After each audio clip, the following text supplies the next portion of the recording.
That's for Senator Rick Santorum. Senator, how are you, sir? Well, I am doing just great, listening to my favorite music on the Mark Levin Show. Well, thank you very much. Thank you, sir. Well, now, how are you all doing? Everybody wants to know how Bella's doing. No, Mark, she had a very, very rough weekend. She ended up going to the hospital. She had bacterial pneumonia, which was pretty nasty, but she got great care at the hospital, and she's a fighter. She hung in there, and we got home about 4 or 5 days later, and she is on the mend, and we're hoping her to be back to normal sometime, maybe next week. But she's doing great, and we just want to thank you and everybody for their prayers and some special attention that she got from some good people. Yeah, she's so precious, you know. She just is. Well, Rick Santorum, I need to ask you a few questions. Yes. First of all, if I may, other than your one phone discussion with Governor Romney, has Governor Romney contacted you directly about any potential campaigning with him yet? I was in St. Louis today at the National Rifle Association, and I saw both Mitt and Newt, backstage, and we just exchanged pleasantries. But other than that, no, we haven't had any conversations yet. All right. So he has not asked you yet to campaign with him or for him. Is that correct? No, we said that we would take some time to talk, and look, I understand he's got a busy schedule, and we're out here trying to figure out how we're going to stay involved and engaged in this race. I was just talking to the National Rifle Association, and their motto is they're all in, and I wanted to echo that follow that we were all in, and just because I'm not in this race for president anymore doesn't mean that I'm not going to stay all in and as engaged as I can. I didn't change my opinion. I think this is the most important race in the history of our country, and I'm going to do what I can to make sure that we take control of Washington, D.C. to put constitutional government back in place. What is the best way to help rally conservatives to the cause, do you think?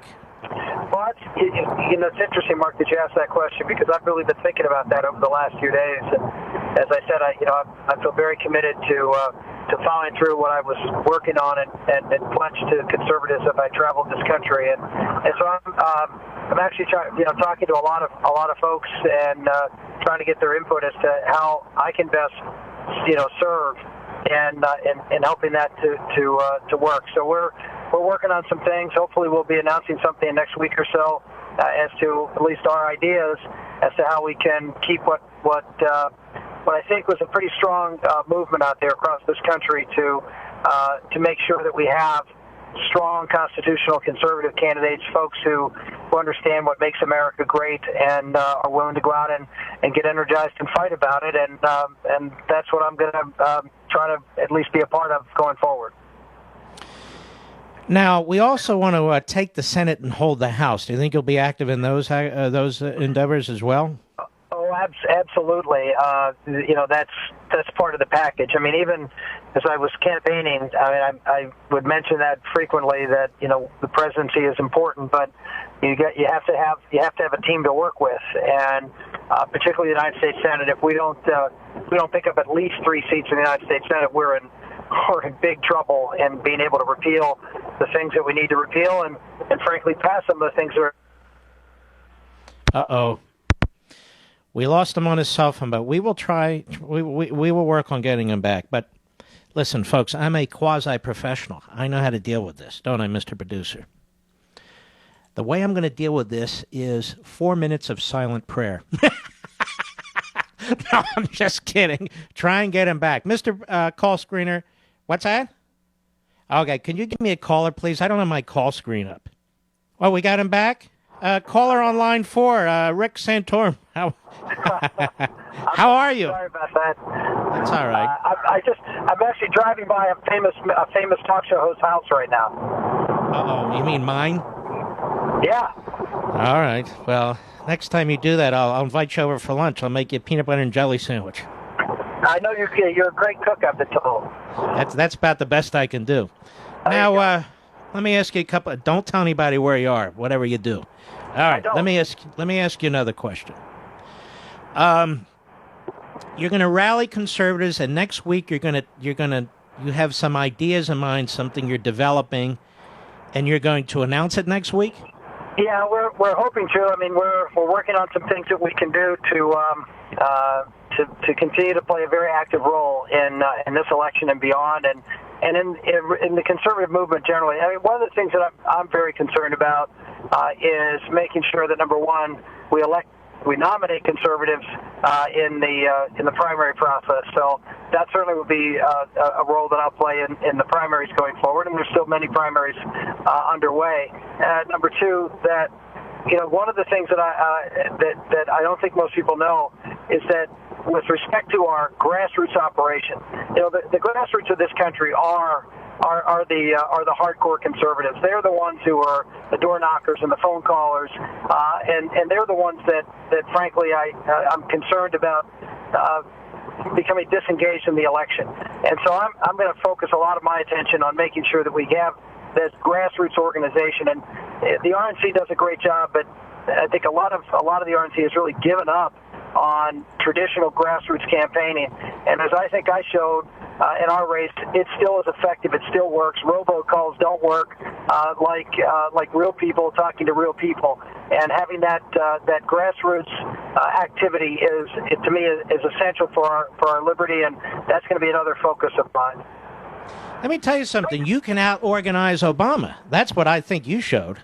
Well, I mean, that's what I think we did show some pretty strong organizational skills. And it's not just organizational skills, but as I just mentioned, it's not so much me. It's the kind of voters that we were able to coalesce around us are the workers. They're the ones who are the passionate people that go out and really give up their time and their energy.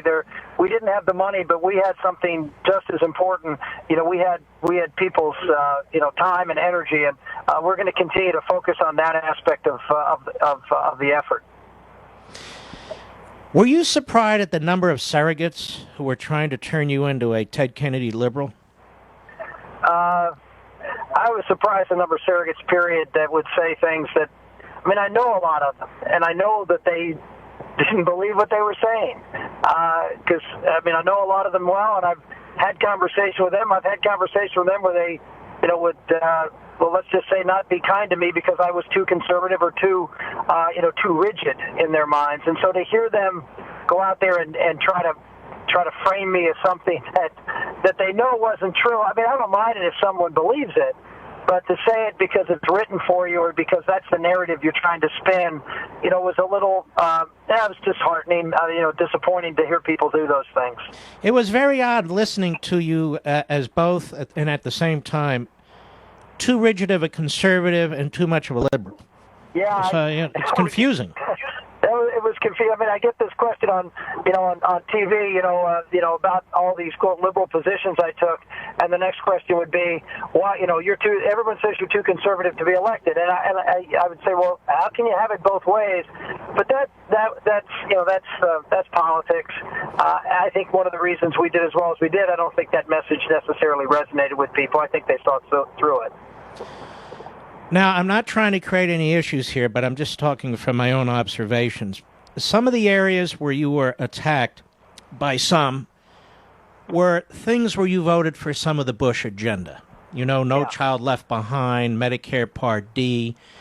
What's left out of the mix is George Bush supported Arlen Specter's reelection against Toomey, as I recall. Yes, he and did. Yet, so many of his surrogates on television and elsewhere were attacking you, and then even the Bush family, several members were coming out for Romney, who was attacking you from the right for some of the things that you did to support George W. Bush's agenda. Did you find that odd? I found that odd. Well, it wasn't lost on me. Let's just put it that way. It was, again, it was disappointing. I'll certainly stand up for the record I have and the reasons that I voted the way I did.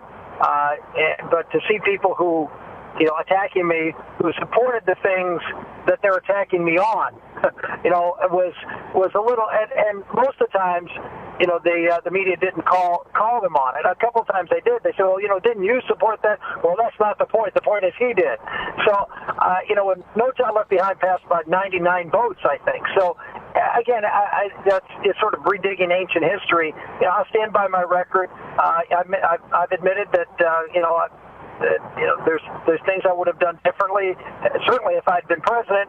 But I think pretty clearly we've got a very strong record of believing in what I said in my speech when I got out of the race, believing in the greatness of the American people, not the greatness of government, and that we put forth an agenda that was consonant with that, and we're going to continue to fight for those things going forward. Let me ask you one final question, Rick Santorum. Yes, sir. And it's this. Are we ever going to Bob Evans again together? No, it's not that question. I have a different question. Well, that was easy. Yeah, now you got time. All right, yeah, all right. Listen, here's my question. If, God, I hope not, things don't go well in the presidential election, would you contemplate 2016 again? If Republicans don't win this election cycle, and of course we're going to do everything we can to make sure that they do win. Yeah, I really hate to contemplate that, to be honest with you. I think this is such a critical election. I don't want to take anybody's eyes. I'm certainly taking my eyes off of this election. We've got to win, and to the extent that we can rally the troops, the conservative grassroots troops, and make them a force immediately. I mean, they are already, and I think they showed that in this primary. But to make them a strong and fighting force, I think we're going to have an impact on primaries. We're going to have an impact on the general election, and have an impact on our presidential nominee, and making sure that that nominee understands that to be successful, you've got to have this energized Republican base going out and doing the job that they do to elect candidates. And if we don't, as we've seen in past elections, I don't care how bad the economy is. I don't care how bad the unemployment rate is. We're going to have a very hard time winning unless we have an energized Republican base, and I'm going to work hard to make sure that happens. All right, my friend. And by the way, I'm betting that Karen was watching some of this stuff about stay-at-home moms and working moms, and probably her jaw hit the floor, didn't it? Yeah. We've been, as you recall, I've been through this before with them attacking me for my positions on supporting stay-at-home moms and supporting the family. The Wall Street Journal just went after me again this week for standing up and fighting for supporting families and through the tax code. So this is a familiar refrain to me. It is the hypocrisy and the radicalism of the redefinition of now only one role is an appropriate role for women is really a sad part of the left, and it just tells you how intolerant they are of what they claim to be, which is really freedom for women. What they really want is they have a very rigid idea of what women should do, and anybody who doesn't subscribe to it, they're very critical of. All right, my friend, Rick Santorum, thank you for taking out some time. I hope to see you in the near future. I suspect that will be the case. I look forward to it. It was great to be on the show. Thank you for having me. My pleasure. Be safe. Best to the family. I'll tell you what I heard there, and somewhat, Mr. Producer, that concerns me is I said it is up to Mitt Romney to rally the troops. It is up to Mitt Romney to put back together what he tore asunder with those massive, unrelenting negative ads. I see one Tea Party leader announcing that, yeah, he'll vote for Romney, but a lot of them aren't going to be working for him. I hear that he hasn't reached out to Santorum. What I heard the other day was, well, in his speech, Santorum didn't say anything about Romney. It's Romney who wants to be the nominee. It's Romney who's in a position, if he is the nominee, to be president of the United States. It's Romney who needs to be a statesman. He needs to be Reagan-esque, pull the different factions together, reach out to former opponents. And if he's going to hold a grudge, or if his people are going to continue to be that way, it's not going to work. And I'm telling the Romney people this now. You have a lot of work to do, and now's the time to do it. Don't just sit back and depend on everybody else to carry your water. You need help to win this election if that's what you seriously want to do, both the nomination and the general election. It's your responsibility to build the coalition. Yours and yours alone. I keep hearing some of these hacks on TV, rally around, rally around. You don't yell at people that way and tell them to rally around. You go out and give them a reason to rally, not just Obama, but a reason to get energized. And I think Romney can do it and his people can do it if they do it and pay some attention to it. I am troubled by the fact that they haven't reached out to Santorum yet, which tells me they haven't reached out to a number of these conservatives yet. They need them, and they need them now.